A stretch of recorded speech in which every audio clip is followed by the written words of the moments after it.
بسم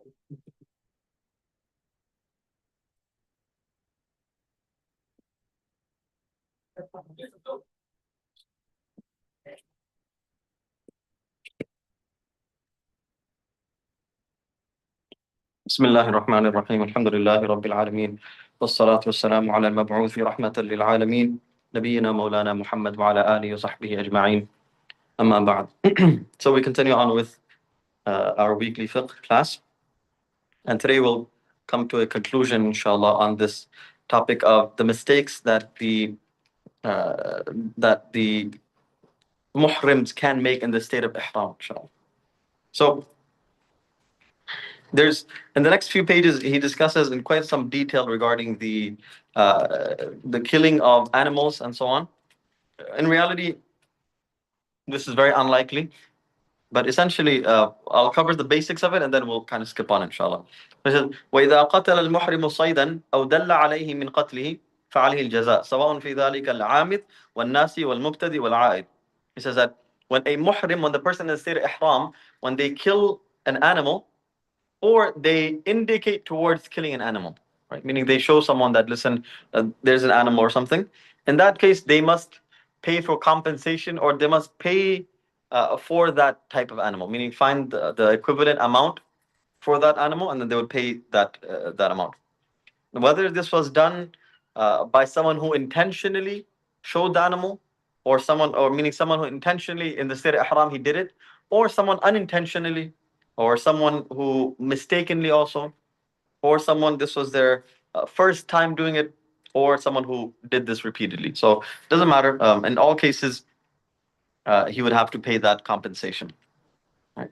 Um, and then he says that now, how would you determine the price of the animal? He says, والجزاء عند أبي حنيفة وأبي يوسف رحمه الله أن يقوم الصيد في المكان الذي قتله فيه أو في أقرب المواضع منه إن كان في برية يقومه ذوى عدل. He says that basically two people will come to that area, or from that area they will, two individuals who are generally experts in determining the figure of, or the amount of money that this animal would cost.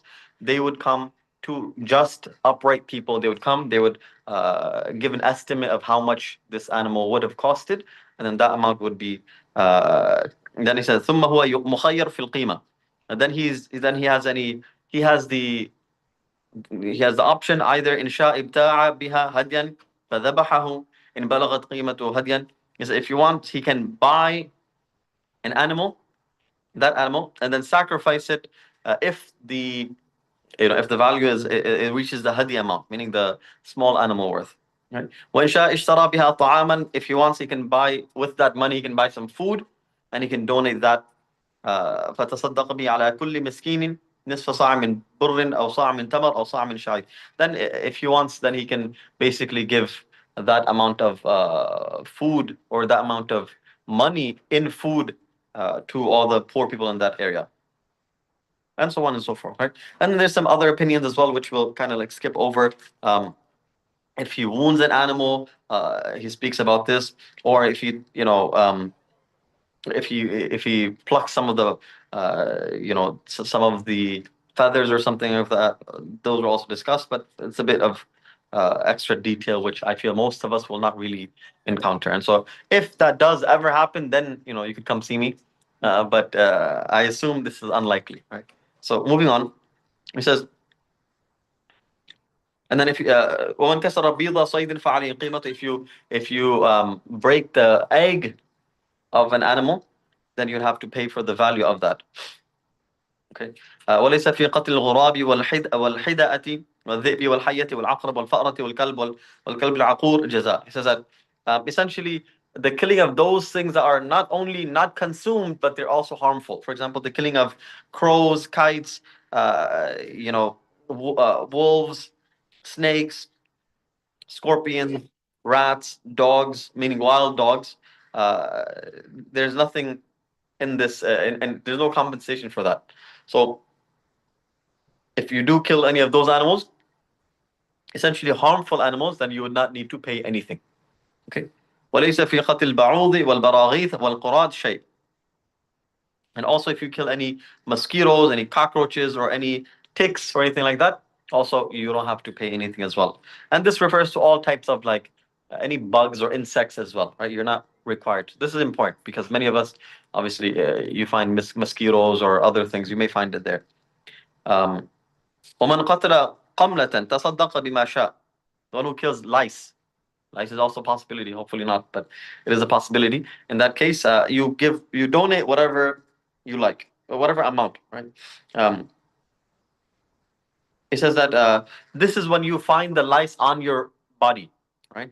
And then you take it and you kill it, right? But if you find the lice on, like, somewhere else outside, I guess, on the floor, as he mentions, and you kill it, then there's no problem, right? And then he just says that you just donate whatever you like for killing the lice, right? Um, ومن قتل جرادة تصدق بما شاء. The one who kills locusts, also you can kill whatever you like. وتمرة خير من جرادة. He says that uh, he says something kind of funny. He says that even one date is better than a locust. Just a statement, right? Um, uh, he mentions one story. There's one story mentioned in this. It's kind of funny, so I'll mention it. He says that a group of people, they once were traveling, and they were struck and afflicted by locusts. Right, the locusts, they come in huge swarms, right? So, and they were in the Sir Ihram. So then they came and they asked one of the Ka'b al-Ahbar, right? They asked one of the Christians, and he said that you have to give 1 dirham for every single locust that you killed, right? Which is significant, right? I mean, you can imagine how many hundreds, thousands of dollars, thousands of silver coins. فذكروا ذلك لعمر رضي الله عنه. So then they mentioned this to Umar radiallahu anh. This was probably in the past. Then later on, they came and they told this incident to Umar radiallahu anh.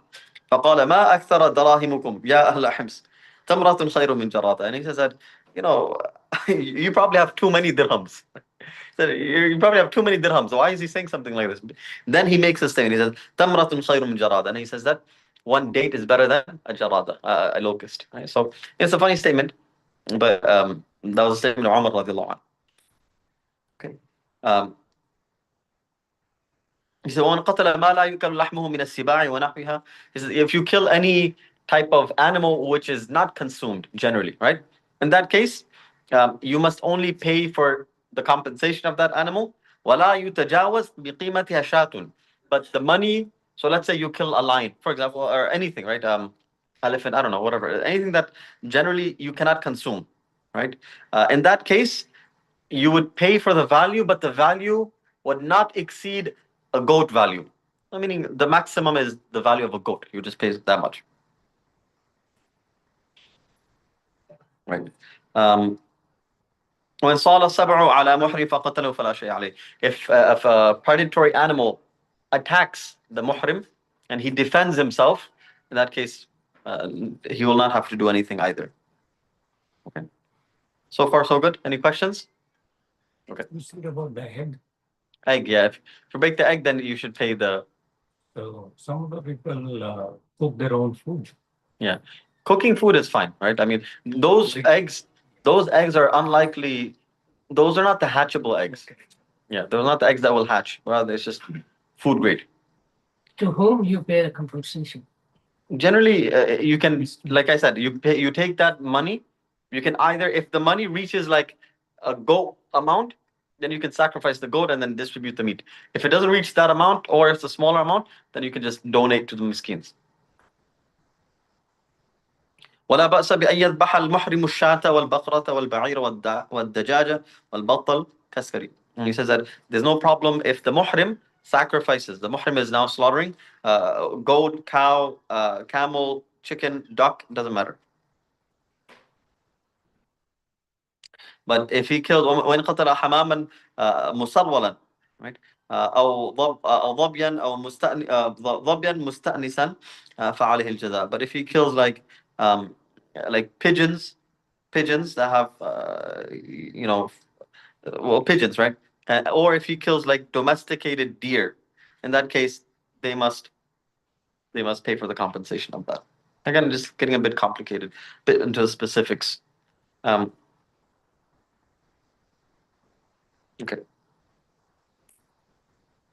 So now at the end of it, وفي صيد الحرم إذا ذبحه الحلال الجزاء. Right? He says that in the haram area you cannot sacrifice or you cannot kill the animals there, right? So in that case, if someone who's not in the state of ihram, if they sacrifice, then they must also pay for it as well. Right. Lastly, we'll end off here inshallah. Conclusion of this chapter. وكل شيء فعله القارن مما ذكرنا أن فيه على المفرد دما فعليه دمان دم حجته ودم لعمرته. Everything that we mentioned, that if the mufrid were to do something like this, if the one who's doing Hajj ifrad, mentioned there are 3 Hajj, right? The one who is only doing Hajj, if he does it, there's 1 dam. But if the qarin does it, he has to give 2 dams. Everything. This is like the rule, right? Why? Because qarin has the ihram of Umrah and Hajj. So mistakes are also multiplied, right? So mistakes are all double penalty, exactly, right?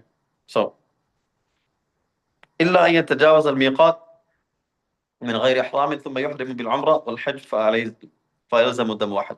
Except in very specific scenarios, but otherwise, whether it's dam or sadaqah, whatever the qarin has to give, whatever the mufrid has to give, the qarin has to give double, right? So this is there's more reward in Hajj Qiran when you're joining Umrah and Hajj, but as you can tell, it has more risks as well. So okay, so only in the scenario where a person passes the miqat without ihram, then he comes and does Umrah, he does ihram for Umrah and Hajj. In that case, he must only give 1 dam because he's only wearing the ihram once, right? So, but that's just the exception. Otherwise, generally, the rule is they must give 2 dams, 2 dams, 2 sadaqah, 2 everything. It's hard. Make dua. I have intention to do Quran this year, inshallah. I mean, right. Mistakes are rare. Sorry. These mistakes are rare for anybody to commit. For sacrifice, I mean, the animals, yes. The animal part, yes. But there are many other mistakes that are very common. Very common. People make other types of mistakes. Okay. Well, the last part of this chapter says, if 2 muhrims, they share in killing 1 animal of the haram, then both of them, they must give separately, right? Because they both participated, right? And they broke the rules of their ihram. And if 2 people were halal, they kill, meaning not in ihram, they kill one of the animals of the haram, then they must combine, they must give 1 animal because they're halal, but the area is sanctified. وإذا باع المحرم صيدا أو ابتاعه فالبيع باطل. If the muhrim, the one in Sir Ihram, if he sells an animal, like that, or he buys it, in that case, that animal would not be permissible for him to buy, right? Because it's not permissible. But at the end of the day, it is what do you call it? This is all when it comes to sacrificing an animal or killing an animal and so on. In most cases, you're just consuming food, right? So most of the people there, they have already prepared food. For example, they've already killed the animals, and they just bring the meat within the haram area. That's fine. You can consume that meat. There's nothing wrong with eating that meat as well. Any questions? That concludes this chapter. Next week, I will do, well, technically we're done with this. There's one more, which is regarding if someone is prevented from going. We'll talk about that, inshallah, but we'll leave it at this. I'll tell you one thing. I wasn't planning on making it public, but I was thinking to, start doing Hajj on behalf of other people. But this year, I thought, you know what, this is maybe once in a lifetime I'll be able to do a Qiran. So I thought, no, this year I want to do it for myself, inshallah. And then and maybe from next year onwards, inshallah, I will, for those who it's fard for them to go, but they cannot go for some reason or the other, inshallah, I can help them, inshallah, in performing this. I don't know how, but inshallah, I will do it, inshallah. Yes. since they cannot go. Yeah, let's say it was fard on them, but they kept delaying, and they passed away, for example. Or it was fard on them, but they kept delaying, and then they became sick or no longer healthy. They cannot go. Huh? It is their fault. But still, I mean, Hajj is fard. If it's fard, it's fard. You know what I mean? So now they have to fulfill it somehow. You know what I mean? So I do for them. Someone has to do it for them. Still count. It will still count technically. Yeah. Again, they should not have done that, but it's better. It's better that they make up and they correct their mistakes as opposed to just leaving it and not doing at all. So inshallah, next year, hopefully, inshallah. Just like Umrah. No, the Hajj, like meaning I will do Hajj. You can only do on behalf of one person. One person. Yeah. Or how about Umrah? Umrah, the reward you can send to even Hajj. You can send the reward to many people, but the fard of Hajj, you can only do on behalf of one person per year. Yeah. So if it's on my own behalf, it's on my own behalf. If it's on behalf of someone else, it's on their behalf. But yeah, inshallah, next week we will have. Next Sunday is the last Sunday before I travel, inshallah. So next Sunday, I will do a full step-by-step walkthrough, inshallah, of the entire process of Hajj, inshallah, starting from after Maghrib, inshallah. It'll be after Maghrib to Isha, inshallah. Next Sunday, after Maghrib, a full step-by-step walkthrough, inshallah, of the actions of Hajj, inshallah. It's about an hour or so, inshallah. Hour and 15 minutes, something like this, inshallah. I'll be able to cover all of it, inshallah. I will simplify it as well, inshallah. As I do for Umrah, I will simplify Hajj as well, inshallah. So those who want to go, inshallah, they can join, inshallah. I'll send the flyer maybe tomorrow, inshallah, or so. Inshallah. Any questions? Sir, how is the sister in the hospital? The what? The sister who was in the hospital. The sister? Yeah. Oh, I'm not sure. I don't know. I'll have to find out. Any other Do questions? you think that beside your going through the whole process, also a video can help while you any videotape like that can watch that through the process? It'll be live as well, inshallah. I will have a live video as well, inshallah. I'll record it, meaning I'll record it on my phone, inshallah. Inshallah. جزاكم الله خيرا سبحان الله وبحمده سبحانك اللهم وبحمدك أشهد أن لا إله إلا أنت أستغفرك وأتوب إليك السلام عليكم. Bismillah.